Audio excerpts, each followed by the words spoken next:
अस्सलाम वालेकुम। 4 साल के बाद मैं आया हूँ जी, और बहुत काम करने को है।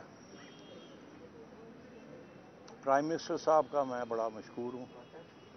उनकी ख्वाहिश थी कि 2014 की आइन को बहाल किया जाए और जो बेरोज़गारियाँ हुई हैं उसके खात्मे के साथ उसको ख़त्म किया जाए, डिपार्टमेंटल क्रिकेट को रिस्टोर किया जाए, क्लब्स के जो हैसियत सी बरकरार रखी जाए, रीजन्स को रिवाइव किया जाए, प्राइवेट सेक्टर को इनकरेज किया जाए और क्रिकेट को आगे बढ़ाया जाए। 4 साल में बहुत कुछ यहाँ हुआ है, मैं उसके ऊपर अभी कोई तबसरा नहीं करूँगा, मगर मेरा ख्याल है कि जिस स्टेट में इस वक्त हम देख रहे हैं क्रिकेट टीम को और क्रिकेट प्लेयर्स की जो मसले हैं, हमारी तवज्जो यही होगी कि उसको हल करने की कोशिश करेंगे हम।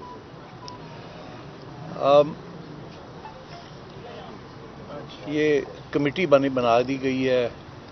हमारी कोशिश होगी कि अगले 3 माह के अंदर अंदर या 4 माह के अंदर अंदर जो तब्दीलियां करनी हैं ग्राउंड पे रिवाइव करने के लिए डिपार्टमेंटल क्रिकेट और रीजनल क्रिकेट वो पूरी की जाए और उसके बाद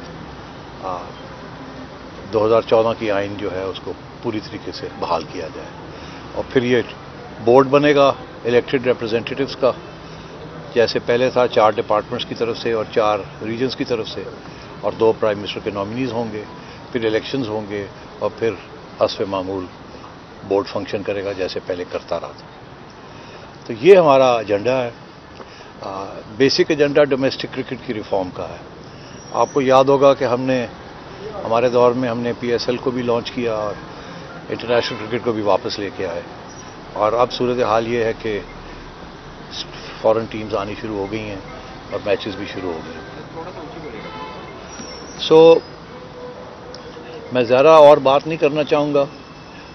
सबसे ज़्यादा अहमियत हमारे लिए यही है कि डोमेस्टिक क्रिकेट स्ट्रक्चर को अब हमने ठीक करना है और डोमेस्टिक क्रिकेट स्ट्रक्चर को ऐसे ठीक करना है कि जो अब 4 साल से जो एक फैमिन रही है यहाँ, आप हमारी क्रिकेट टीम देख लें, मुझे बताएं कितने नए लोग डोमेस्टिक क्रिकेट ने सप्लाई किए हैं। लगता है ऐसे है कि PSL ही सप्लाई कर रहा है, डोमेस्टिक क्रिकेट से तो बड़े कम लोग आए हैं और अगर आते भी हैं तो उनको मौका नहीं मिल रहा। तो ये बहुत बड़ा चैलेंज है कि जैसे एक PSL बहुत बड़ा इंटरनेशनल ब्रांड बना है, इसी तरीके के साथ डोमेस्टिक क्रिकेट को भी हमने उस लेवल पे लेके जाना है ताकि टेस्ट प्लेइंग क्रिकेटर्स और वनडे क्रिकेटर्स जो हैं हमें वहाँ से मिल जाएं। इंशाल्लाह पूरी हमारी कोशिश होगी और रिसोर्सेस होंगे कि हम ये चीज़ आपके आगे पेश करें। हमारी और भी बहुत सी कोशिशें होंगी, मगर ये मेरी प्राइमरी ड्यूटी है इसके जो स्पिरिट ऑफ 2014 कॉन्स्टिट्यूशन है उसको रिस्टोर किया जाए। मैं और कोई स्पेसिफिक बात अभी नहीं करना चाहूँगा क्योंकि अभी हमारी कमेटी की पहली मीटिंग होगी अगले 1-2 दिनों में, जैसे सब लोग इकट्ठे हो सकते हैं तो फिर हम जो मेजर इश्यूज़ हैं वो हम डिस्कस करेंगे और आपके साथ राब्ते रखेंगे और आपको आगाह करते रहेंगे कि क्या फ़ैसले हो रहे हैं और किस तरीके से हम आगे बढ़ेंगे। अभी न्यूजीलैंड की टीम आ गई है। मेरा ख्याल है कि मुझे और हमारे साथियों को कुछ कराची जाना चाहिए ताकि रिप्रेजेंटेशन हो। बड़ी अहम दौरा है ये। तो हमारी यही कोशिश है कि ये जो 2 टेस्ट्स हैं ये अच्छे माहौल में हो जाएं और हमारी उम्मीद है कि हमारी कारकर्दगी अच्छी होगी। बस मैं सिर्फ ये कहना चाहूँगा कि एक क्रिकेट टीम अनाउंस हो चुकी है। पता नहीं मुनासिब है या नहीं है कि इस पर कुछ तब्दीली लाई जाए या ना लाई जाए या इसको रहने दिया जाए। इसमें 2 पॉइंट्स ऑफ व्यू हैं 2 और वो हम डिस्कस कर लेंगे। तो इसलिए इसके ऊपर अगर और कोई सवाल ना हो तो बेहतर है, बिकॉज इसके ऊपर अभी हमने कोई फ़ैसला नहीं किया है। जैसे मैंने कहा 2 मौक़िफ़ हैं। एक ये है कि नहीं तब्दीली करें अगर चाहते हैं, दूसरा मौक़िफ़ ये है कि नहीं अभी ना छेड़ें किसी चीज़ को, चलने दें जो भी है।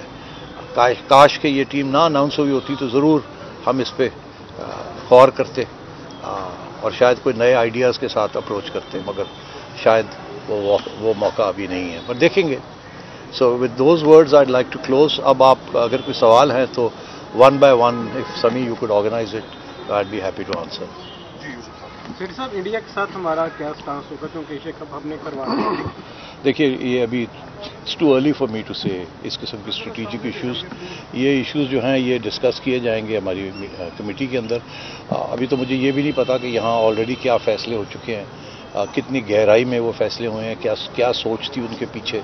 बहुत से बयान मैंने पढ़े हैं, मगर बेहतर यही होगा कि हम इसको रिव्यू करें कि क्या मैसेज कन्वे करना है। और जाहिर है इंडिया का जहाँ तक मामला आता है तो हुकूमत की राय लेनी पड़ती है और गाइडेंस वहीं से मिलती है। सर साहब, आपने बड़ी अच्छी बात डोमेस्टिक क्रिकेट पे फोकस होगा आपका, लेकिन आपके डिस्ट्रिक्ट और रीजन सब डॉर्मेंट पड़े हुए हैं, तो कितना टाइम लेंगे इनको रिवाइव करने में, इलेक्शन बॉडीज बनने में? ये 4 महीने के अंदर अंदर इंशाल्लाह हो जाएगा। क्यों शेख साहब? जी हाँ। अब पिछली दफ़ा ज़का अशरफ का और आपका बोर्ड के अंदर बैटल चलती रही थी, 21 दिन बाद चेयरमैन तब्दील होते रहे। तो अब रमीज़ राजा साहब के बारे में रात आपने ट्वीट की कि उनकी रजीम ख़त्म हो गई है, तो अब कोई ऐसी कोई कन्फ्रंटेशन तो नज़र नहीं आ रही आपको? हमारी तरफ से तो कोई कॉन्फ्रंटेशन नहीं है। मैं तो खुद रिज़ाइन करके चला गया था। कॉन्फ्रंटेशन में मैं बिलीव ही नहीं करता। लास्ट क्वेश्चन कातिब फौजा। अच्छा सर, आपने इंटरनेशनल क्रिकेट की बहाली की है और जिस तरह अभी चंद दिनों पहले ये काफ़ी सोशल मीडिया पर चल रहा था कि पेशावर के हवाले से रेड फ्लैग का कहा गया है रमीज़ राजा की तरफ से, तो क्या रेड फ्लैग है या वाकई अब इंटरनेशनल क्रिकेट पेशावर में भी दोबारा बहाल हो? कोई रेड फ्लैग नहीं है, कोई रेड फ्लैग नहीं है। मुझे याद है कि जब इंटरनेशनल क्रिकेट की बहाली की बात हो रही थी तो कराची वाले मुझे ये कहते थे कि सवाल ही पैदा नहीं होता कि आप कराची में मैचेस कराएं, आप तो लाहौर में कराएंगे या मुल्तान में कराएंगे। तो मैंने फिर कहा उनको कि नहीं, आप फिक्र ना करें, जैसे रिस्टोरेशन होती है मैं पहले कराची आऊँगा। और मैंने तीनों वेस्ट इंडीज़ के मैचेस कराची में करवाए थे। मैं आपको आज कह रहा हूँ कि पेशावर असी आए, सवाल ही पैदा नहीं होता कि पेशावर हम ना जाएं। वहाँ स्टेडियम तैयार हो रहा है, मुझे एश्योरेंस मिल गई है, ऑलरेडी मेरी बातचीत हो चुकी है कि 6 माह के अंदर अंदर वो तैयार कर देंगे और as soon as the stadium is ready हम जाएंगे, खेलेंगे पेशावर में। Chairman will take one last question. Afsan Jat. सही साहब, ये बताइएगा कि अब जो मुल्क में सियासी सूरत हाल है, अगर 3 माह बाद 4 माह बाद जब भी इलेक्शन होते हैं उसके बाद जो है वो दोबारा से अगर दोबारा खान साहब आ जाते हैं या कोई भी और गवर्नमेंट आती है तो फिर ये तब्दीली शुरू हो जाएगी और दोबारा से क्रिकेट का तसलसल ऐसे टूटता रहेगा जैसे आज जो है वो अब दोबारा पुराने सेक्टर की तरफ जा रहे हैं? नहीं, देखिए इसके बारे में तो कोई कुछ नहीं कह सकता।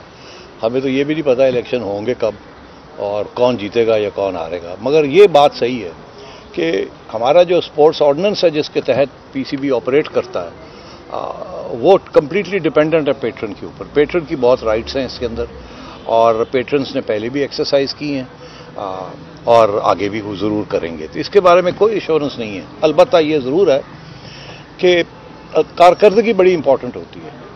कारकर्दगी अगर अच्छी ना हो तो एक मौका मिल जाता है लोगों को कि जी तब्दील करें, तब्दीली लाएं। अगर कारकर्दगी अच्छी हो तो फिर तब्दीली का जवाब बनता नहीं है। तो अब सूरत हाल ये है कि हमारा तो ये ख्याल है कि हमारी कारकर्दगी अच्छी थी। बहुत कुछ हुआ हमारे ज़माने में। 5 साल मैं यहाँ रहा हूँ, जिसमें से 2 साल एज चेयरमैन और 3 साल एज चेयरमैन ऑफ PSL। तो हमने तो बहुत डिलीवरी दी, बहुत सी लंबी लिस्ट है हमारी, हमने क्या क्या अचीव किया, क्या नहीं किया। मगर जब नई हुकूमत आई तो उस वक़्त मैं आज आपको बता रहा हूँ कि मुझे ये कहा गया था एट द हाईएस्ट लेवल कि जी आप बिल्कुल बैठे रहें, आपने नहीं जाना, हमारी बातचीत हो गई है। आपको पता मैं किसकी तरफ इशारा कर रहा हूँ कि हो गई है और आपको नहीं हिलाया जाएगा। मगर फिर मैंने देखा कि ये मुनासिब नहीं है। पेट्रन का राइट है कि वो जिसको चाहे वो ले आए और अपनी एक विज़न इम्प्लीमेंट करने की कोशिश करें। और हमारा यही ख्याल था कि इमरान खान साहब की विज़न जो है वो शायद बेहतरी क्रिएट करेगी। इसलिए मैं रास्ते में खड़ा नहीं होना चाहता था। मैं चाहता तो मैं बैठ जाता, डट जाता, लड़ाई करता, अदालतों में जाता या सिफारिशें कराता, क्योंकि इस मुल्क में होता रहा है। तो मैंने कहा नहीं, इसकी ज़रूरत नहीं है, इज़्ज़त के साथ घर चले जाएं, हम उनको मौका दिया जाए। अब उनको 4 साल का मौका मिला है, मैं उनके बारे में कुछ नहीं कहूँगा। आप खुद जानते हैं क्या हुआ और क्या नहीं हुआ, कितनी कामयाबी हुई और कितनी नहीं हुई। तो इसलिए मैं उन बातों में नहीं जाऊँगा। हम आगे देखेंगे कि आगे हम क्या कर सकते हैं क्रिकेट के लिए और पाकिस्तान के लिए। Thank you.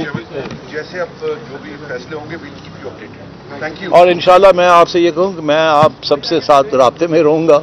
आपको ज़ाती तौर पे मैं 90% लोग जो यहाँ बैठे हुए हैं उनके साथ खुद ही राब्ते में हूँ और मैं आपके साथ बड़ी इज़्ज़त भी आपकी करता हूँ और प्यार भी करता हूँ और दोस्तियाँ भी हैं मेरी।